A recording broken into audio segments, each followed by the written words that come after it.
He saw her laugh from across a room once and decided that was enough to build an obsession.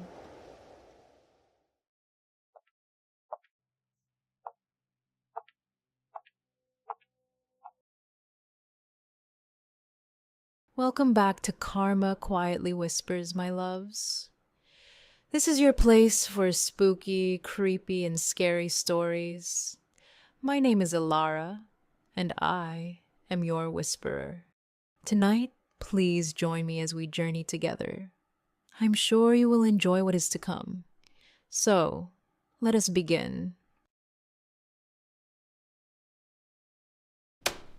Tonight's story is less ghost and more real-world nightmare. The kind that starts with a LinkedIn notification and ends with you checking every lock in your house. Because sometimes the most terrifying things don't come for you in the dark of night. They come for you in broad daylight, dressed in professionalism, hiding behind social media, testing every single boundary to see which one you forgot to lock. Let me tell you about Tom. This story was shared on Reddit by a woman we'll call Nadia. She's a professional, competent, established, the kind of person who wears her company t-shirt to conferences with quiet pride. She attended a work conference, the kind with multiple talks, shared meals, 100 strangers, all packed into the same space for a few days. She doesn't remember Tom. She has no idea who he is. Tom, however, remembers her. A few days after the conference, a LinkedIn connection request arrives. The attached note says something along the lines of, "We attended the same talk together. I liked how you laughed, but we never got a chance to say hello. Read that again with me." He liked how she laughed. He observed her laughing from a distance without her knowledge, and was moved enough by that single private moment to reach out, to make note of it, to lead with it as a conversation opener. This isn't a compliment, this is a disclosure. He is telling her, "I was watching you." Specifically, among everyone in that room, he is telling her, "I saw something in you that I want more of." He is telling her, "I have already decided something about you." Nadia did exactly the right thing. She deleted the request. No response, no polite rejection, no explanation. Gone. Done. If only Tom had the dignity to accept that.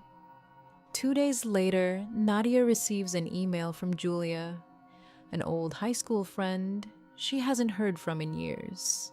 And the email informs her that Tom attended the conference, really wants to meet her.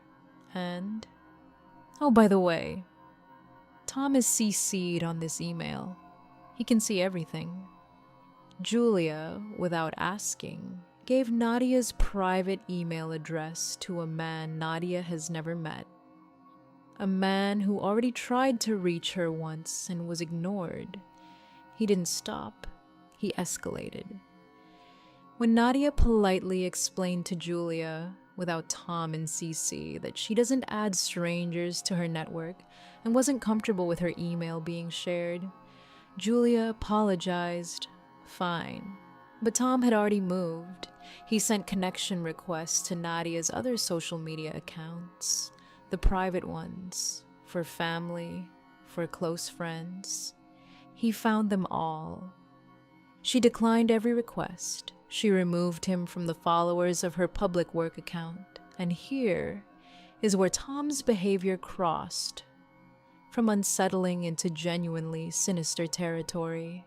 He began copying her content, mirroring the format of her professional account, reposting her material. He wasn't just watching her anymore. He was becoming her, or trying to. Creating a parallel version of her digital presence, as if constructing a mirror image of the person he was fixated on.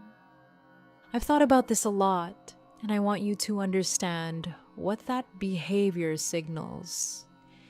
This isn't awkward romantic interest. This isn't social anxiety. This is a person who has decided that normal channels of connection don't apply to him in this case because he's tried those and been rejected. So he reroutes, he finds another path, he copies, he mirrors, he erases every rebuff and starts again. He constantly rejected being rejected. That phrase Nadia used, I want you to let it settle in your chest like ice water. Because a person who cannot accept a no, who simply recalculates and tries a different angle, is not someone who will eventually get bored and stop.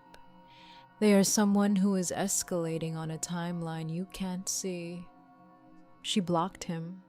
She alerted her siblings. She did the right things.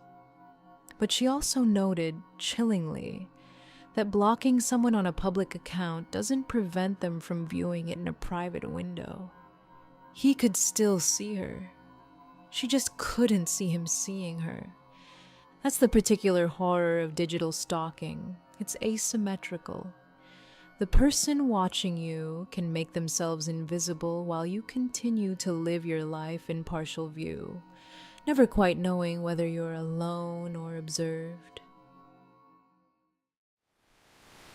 Here's what I want to say directly to anyone who has ever been told, just give him a chance, or he's probably just nervous, or maybe he means well. Nadia said it perfectly. She did not owe him an explanation. She owes him nothing. Not a response, not a rejection, not even the dignity of a block notification. Your discomfort is data. Your gut feeling is intelligence.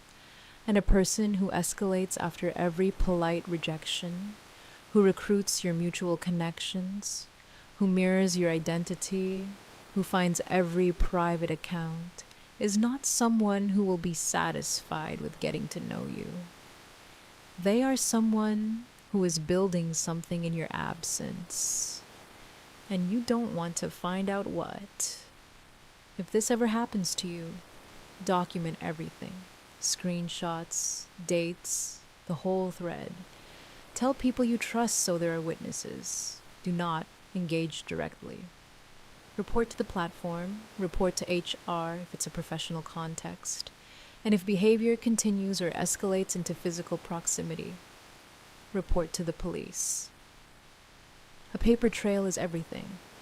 Tom never got what he wanted, but Nadia never truly felt safe again after this, and that is exactly what these men take from you, even when nothing physical ever happens. Your peace, your sense of safety in your own digital space, your ability to laugh in a conference room without wondering who's watching. Thank you for joining me tonight.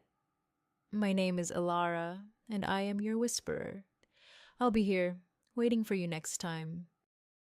If this story resonated with you, leave a comment below. I want to hear your stories.